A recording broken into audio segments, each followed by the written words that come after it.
Hi guys, welcome to another tactical video.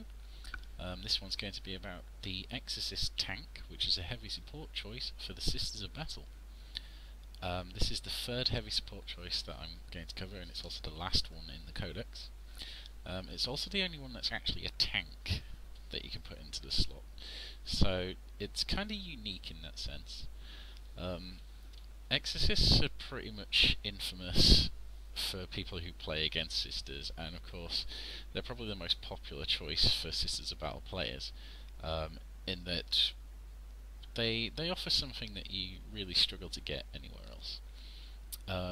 What it is of course long range, multiple shots that can do a lot of damage given the right situation.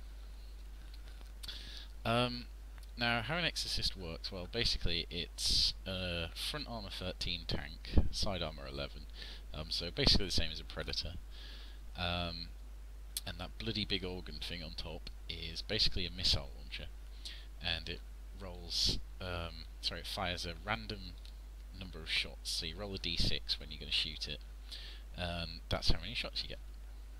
So, of course, you could get one shot in a shooting phase, or you could get up to 6 shots in a shooting phase. But the average is about 3 or 4. Now, obviously, this is very random.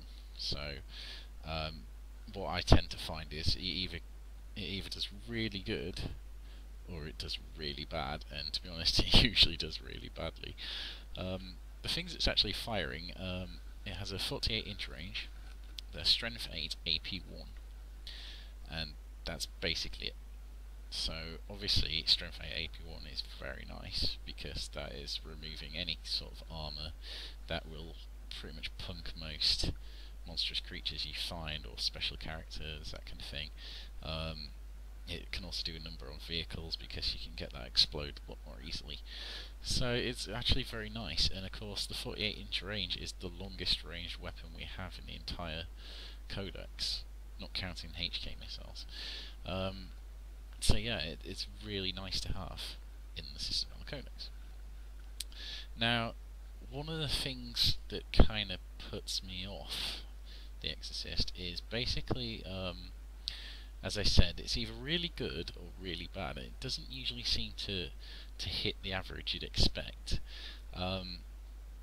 The biggest, well, I'll go with the biggest problem in a minute, but there's something in chaos theory known as the gambler's ruin, and what this means is, although probability should even out, as in if you flip a coin you should get tails as many times as heads, what scientists and what chaos theory actually shows is that as soon as you hedge your bets on something, you actually end up losing more than you win, and it's a really strange phenomenon, but it does actually exist. So that is something that you kind of want to eliminate in your games if you can. In other words, if you rely on this to get lots and lots of shots and like cause loads and loads of damage, chances are it's not actually going to do it, and you're going to be a bit let down. So, in other words, it's not really the be-all and end-all that a lot of people see it as, because basically this is its biggest weakness. Okay, you have random number of shots that you roll for each time it fires. Then, with those number of shots, you have to roll to hit still. Okay, the usual roll to hit. Okay, so you're going to miss them. Okay. Then you have to roll to wound, and okay, you've got good odds usually, but those ones crop up here and there, or you may be shooting at something a bit tougher, or you may be shooting at a vehicle, and then you have to roll to pen or glance, and that can be actually quite difficult. And then, even though it ignores armor, it doesn't ignore invulnerable saves, and it doesn't ignore things like cover saves. So, after all that, you'll actually find that it doesn't do that much damage per shooting phase. So, it's that kind of thing, and like, for instance, this is shooting at a rhino. Okay, you roll your random number of shots. You might get low. You might get one shot. Okay, you roll to hit. You roll to hopefully pen. Okay, which is 50-50 on a strength 8 versus armor 11. At the end of the day, it's 50-50 you'll get pen. Okay, then it's getting its cover saves. if applicable, and you know that's going to cut off. And then you have to roll to even like hurt the rhino. You might just glance it at the end of the day. So it's not really that good at killing itself, and you know, killing things itself. And the problem is, I mean, okay, even if it did blow it up, you killed a 35-point rhino, and that's how difficult it is to kill a rhino. Now imagine shooting it against any other kind of tank. So with that in mind, obviously it's designed more to deal with infantry and monstrous creatures, and it does a really good job there. But again, it's not actually going to kill that much in practice. Okay. Now what this basically means is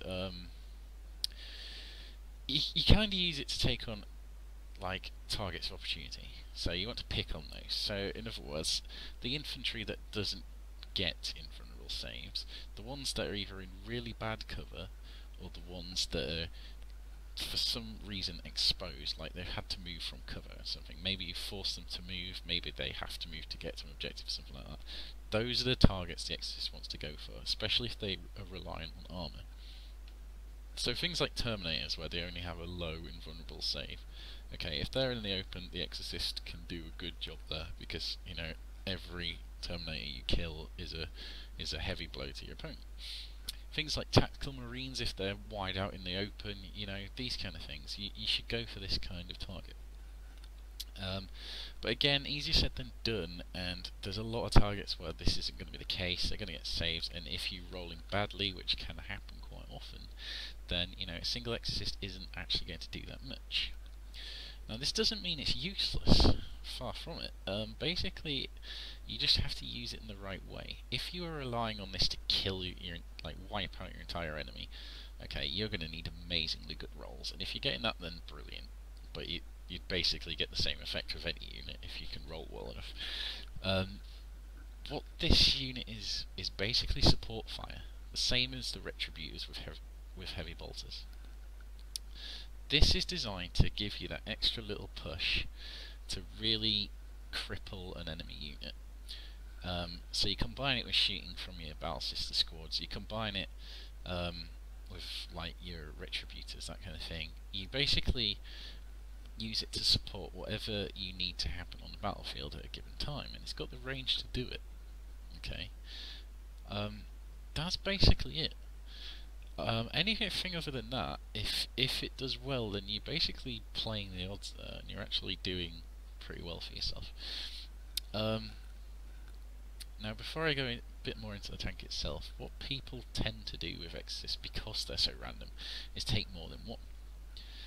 I actually own 2 myself, but usually I only ever take 1 in a given battle. But basically, people like to take more than 1 to offset at that, and oftentimes people will fill out the heavy support slots with 3 of them.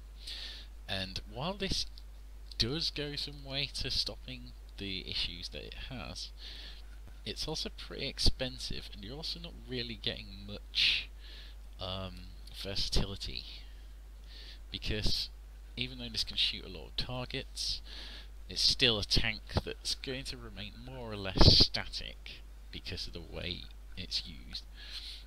And you know, you're all going to be shooting similar kind of targets, because, as I say, shooting at vehicles, yeah, it can help here and there, but if it's having to shoot at a Land Raider, then it's not going to do that much unless you're really, really lucky.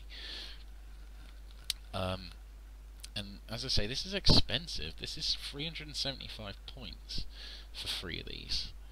And, you know, you could actually get more bang for your buck. I mean, if you want to take care of anti-infantry, well, Sisters do that anyway, like, really well with Flamers, much cheaper, and of course you've got more options there. Same thing with anti-tank. This is a versatile kind of unit in that it can offer support fire to all these roles, and that's why it's support fire. If you want to go with 3 of them, then fair enough. You can do it, and one of the best things to complement this is basically to take a Sky Shield landing pad. Why? Because you can sit all 3 of them up there, and then it's getting 4 up invulnerable save on all of them, so that's going to make them a lot more survivable.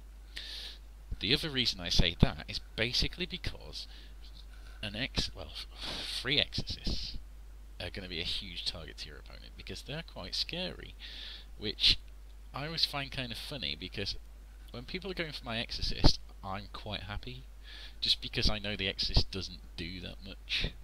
The single Exorcist, especially. So if they're going for that, then they're not going for my actual units that are killing things. And fair enough, they have to go all the way across the board to deal with this thing because it's sat in my deployment zone. So if that's what they want to do, I'm a-okay with that. But yeah, if you put it on if you've got 3 of them and you put them on the Sky Shield pad, then they're really prominent. They're right in your opponent's face, so to speak. So he's going to want to kill them, and he's going to waste more resources shooting at them, and they've got all the line of sight they need and stuff. So that's quite an effective way of doing it if you want to do that. Speaking of line of sight, this is probably the Exorcist's main strength.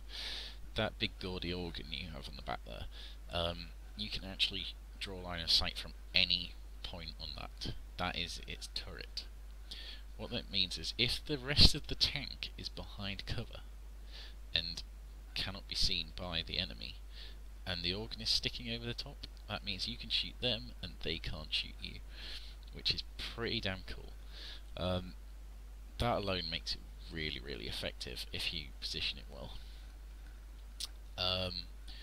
Remember, it also counts as 360-degree view, so it can shoot in any direction. Kind of hard to visualise in your imagination, I guess, but it's basically shooting the missile straight up, and they're like landing where they need to.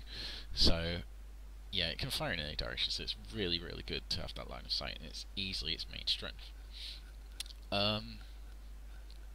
Yeah, the only other things to say really is just the upgrades you can take. Personally, well, okay, the most common upgrade I see for the Exorcist is the Stormbolter. And the only reason people put the Stormbolter on is because if you suffer a weapon destroyed result, then you got that 50-50 save. People say it's basically a 4-up invulnerable save for the organ gun, and of course it keeps it shooting longer. Fair enough. Okay, I personally think that's a waste of points, just because it's so difficult now to get a weapon destroyed result on the thing, and you're just as likely to suffer an explosive result, and then you're not going to do anything anyway. Just as likely to get glanced, if not more likely to get glanced, or you could even get the thing that makes you snapshot and cannot move. Far more likely to do that. So honestly, it's not really worth the points, and I honestly think, if anything, you'd be better off putting a dozer blade on it, so you can move it through cover, sit it right in the middle of a ruin, and then move around in relative safety. So yeah, a Stormbolter, it can kind of work, but again, it's not guaranteed to protect the organ, and you're not guaranteed to get that weapon destroyed and all that, so I don't really think it's worthwhile. And the other thing is, if you do lose the organ, then what are you left with? Well, you're actually left with a front armor 13 tank, which is pretty good if you decide to ram things, or if you decide to tank shock anything, and that's what you can still do with it. You can send that forward, don't care, and tank shock things. Or of course, in 7th edition, everything is scoring. So what that means is you can actually just use it to claim objectives, and you don't have to worry about the shooting, and you can just go flat out, claim objectives, problem solved. So it's kind of nice to have.